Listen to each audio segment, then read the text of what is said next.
The first thing I noticed was the cold.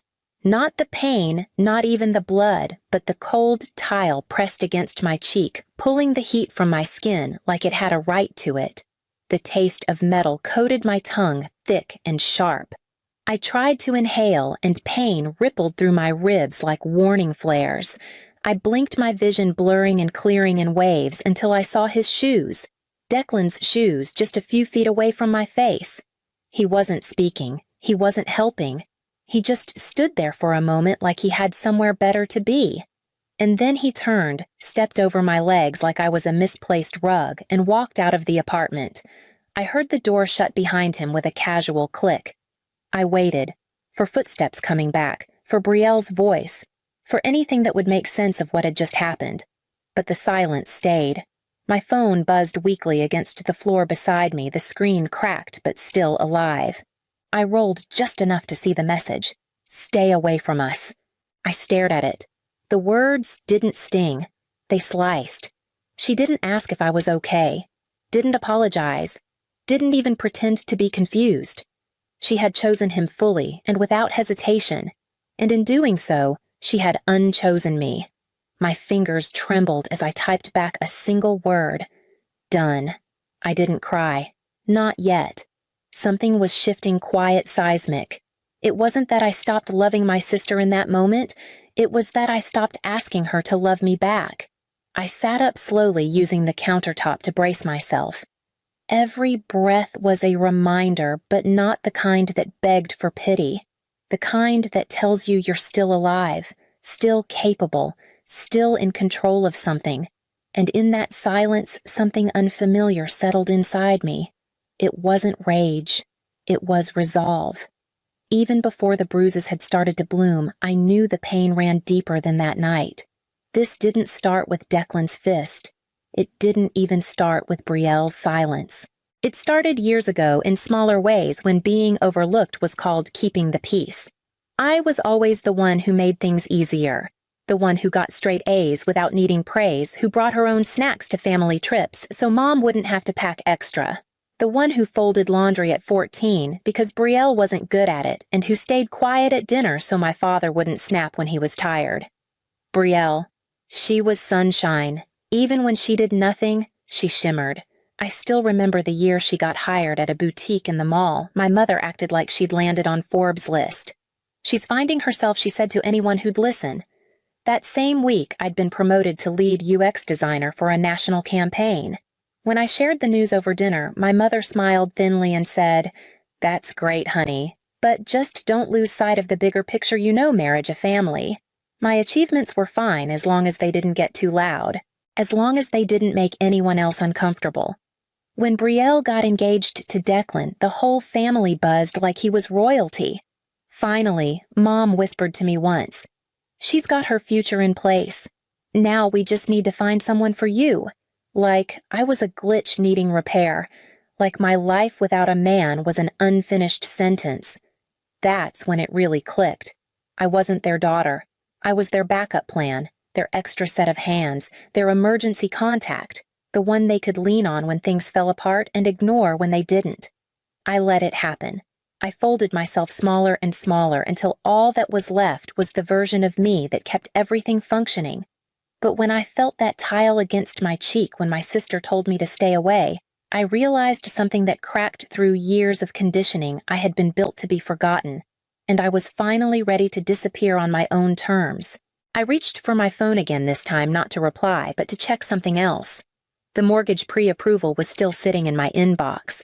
I scrolled past the highlighted terms, the digital signature field already flagged with my name. I had almost forgotten it was there almost. It started months ago when Brielle and Declan came to me in a panic over their financing. They'd been denied once already. Declan's credit was a mess from 2 previous business ventures that folded within a year. Brielle was freelancing sporadic income and inconsistent tax records. They needed someone stable, solid, a sure thing. They needed me. "We just need your name on the paperwork," Brielle had said, her voice coated in ease like it wasn't a big ask. "You won't be responsible unless something goes wrong. Something always goes wrong." I helped anyway. I sat with Declan to comb through his credit report, walking him through how to challenge the collections and negotiate settlements. I even connected them with a mortgage advisor I trusted. I fronted the move-in deposit when Brielle's first payment was delayed. No repayment plan, no contracts, just faith, just family. When I brought up my hesitations softly, carefully, Brielle brushed them off. "You're being dramatic. It's just paperwork." Declan laughed and clinked his beer against mine. "You're like the third wheel we actually need." At the time, I told myself it was a compliment. That being needed was a kind of love, that what I gave would come back when it mattered. But standing in my apartment now, ribs aching and face still swollen, I saw every detail differently. Every favor, every signature, every dollar it hadn't drawn us closer. It had tied me down, not as a sister, as an asset. They hadn't just expected me to show up. They'd built their life, assuming I would. I closed the mortgage email and opened a different tab, my bank's login page. The loan wasn't final yet, and my name was still there. It started with a question. That's what I keep coming back to. Just a question. We were standing in my kitchen finalizing dinner plans after looking over the wedding budget together. Declan had suggested cutting the catering team down to just 2 staff to save some cash, even though the guest list had recently doubled. I said gently, "Are you sure that's smart? That kind of corner cutting could end up being more expensive later." Brielle tensed immediately. "Camille, we've got it under control." I didn't press, just nodded. But Declan must have caught something in my face, doubt maybe. That was enough. He slammed his palm on the countertop and snapped, "You think just because you make more money, you get to judge everything we do?"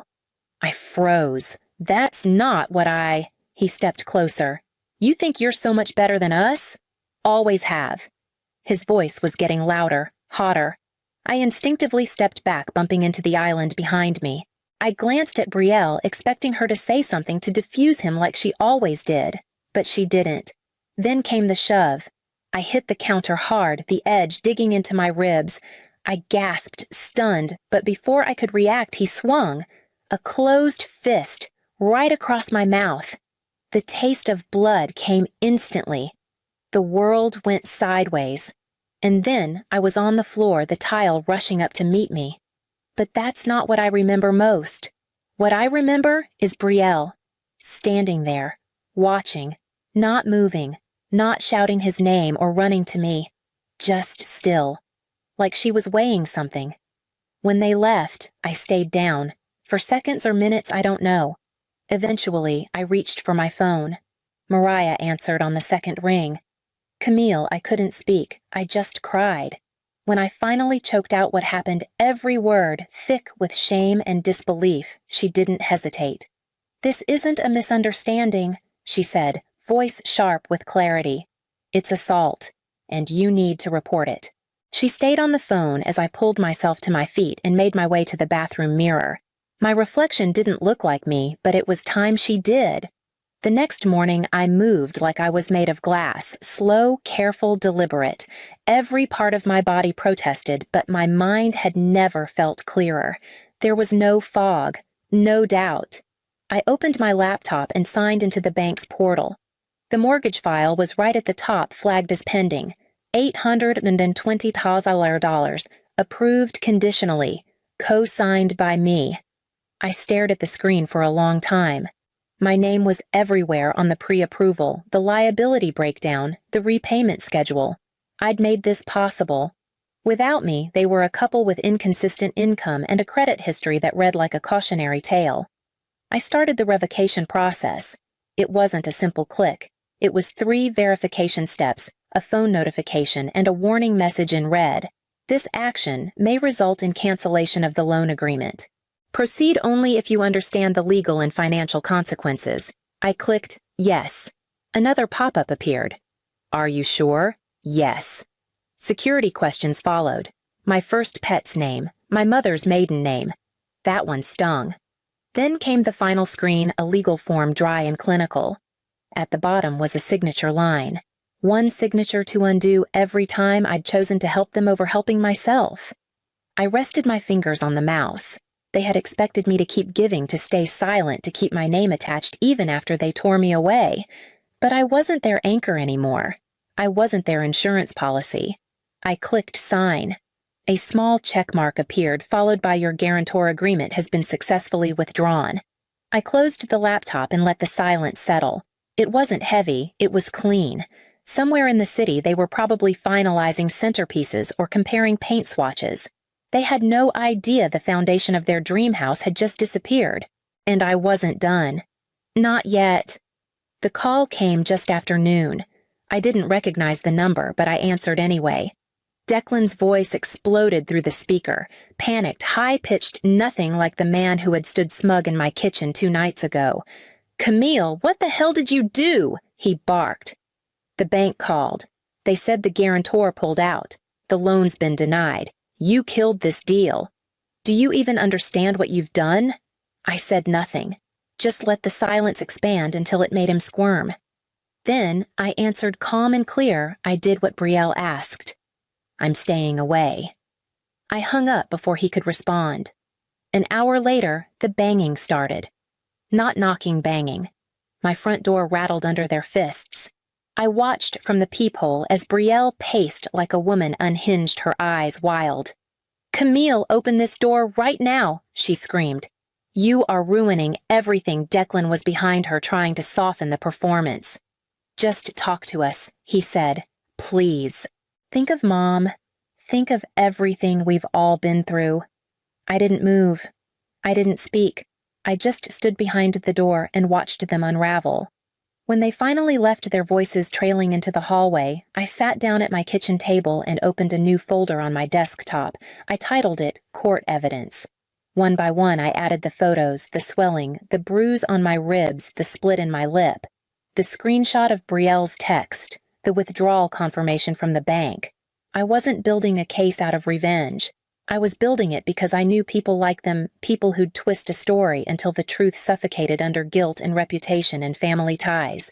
But I had something new now. I had documentation. And I had no intention of being quiet ever again. The next morning, my phone rang again. This time, it was my mother. I let it go to voicemail. Then, another call came through. And another. By the fourth, I answered. Her voice came through tight with frustration.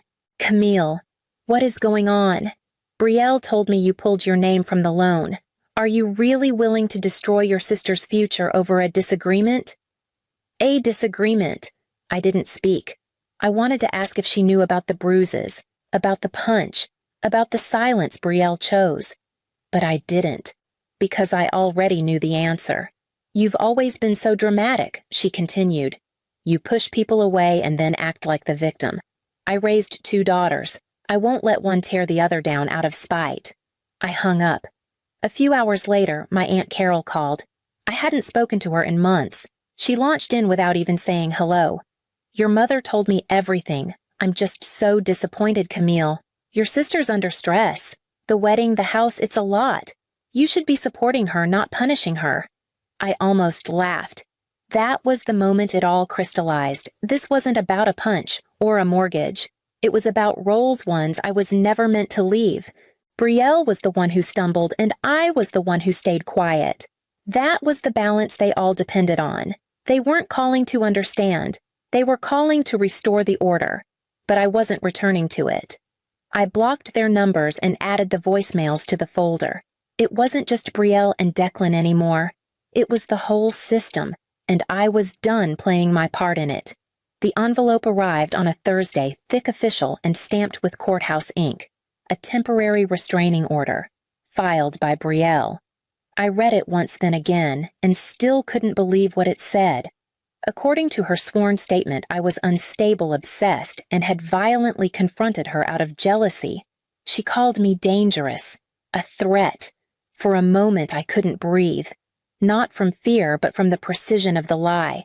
She was trying to flip the script, make me the monster in the very story I'd bled in. But I had evidence. And I had Ayla Connors. My lawyer was sharp, unshaken, and knew exactly what we were walking into. The courtroom was small but packed. Betrayal dabbed at her dry eyes. Declan sat beside her, lips tight. My mother wouldn't even look at me. Their attorney opened with practiced sympathy, painting me as a vindictive sister bent on ruining a happy couple's future. They twisted every fact into suspicion, every silence into guilt. And then it was our turn. Ayla didn't posture. She laid out facts. First, the photos, high-resolution time-stamped. My face, my ribs, my split lip. Next, the medical report, blunt force trauma, internal bruising consistent with physical assault. Finally, the footage, grainy, silent, undeniable. The courtroom went still as the video played. Brielle lunging, me shoved backward, Declan watching and walking away. The judge turned to them after a long silence. Petition denied, she said sharply. And consider yourself fortunate Ms. Reyes isn't filing charges. They didn't speak. They couldn't. I didn't celebrate. I just gathered my things, nodded at Ayla, and walked out with Mariah. But the hallway wasn't empty. Not yet. She was waiting for me just outside the courtroom, shoulders tense, mascara smudged like she wanted it to look accidental. Her eyes met mine, and for the first time there was no spark of certainty behind them. Camille, she said, voice low and shaky. Can we just talk? I didn't stop walking. She caught up beside me, reaching lightly for my arm. I pulled back. I didn't know it would get this far, she said quickly. Declan said. She stopped, the sentence collapsing under its own weight. I turned just enough to face her. You stood there. You let him hit me. You watched me on the floor and said nothing, and then you called me dangerous. Cam, I didn't mean you are no longer my sister. It wasn't anger in my voice. It was stillness, and something in her recognized it.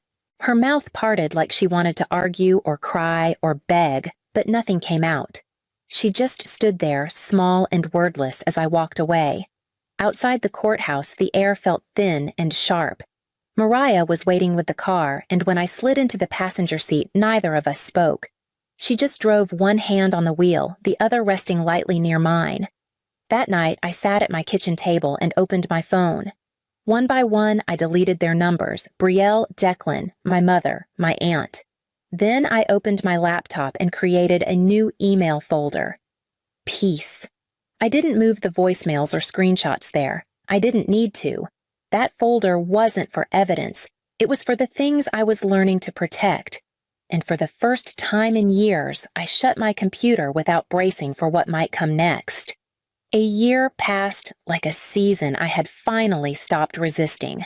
I poured myself into work, not to forget, but to remember what I was capable of. I led a major product launch, took over as department head, and stopped apologizing for knowing what I was doing.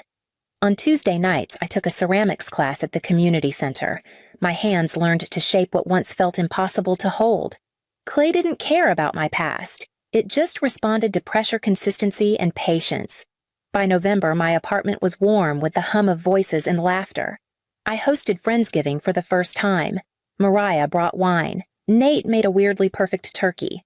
We sat on mismatched chairs and passed food over stories that made us laugh until we cried. It was everything my family dinners weren't. Then last week, a letter arrived. No return address, but I recognized the handwriting immediately. I didn't open it right away. I didn't need to. That night, I stood over the recycling bin and quietly tore it in half. Then, in quarters. No anger, just finality. Out on my balcony, the cactus I bought after the hearing had bloomed. A single pink flower, small but defiant, perched at the top like a flag. I watered it slowly, then sat beside it, legs tucked under me, listening to the wind. I used to think strength meant never cracking. Now I know it's what you grow in the cracks.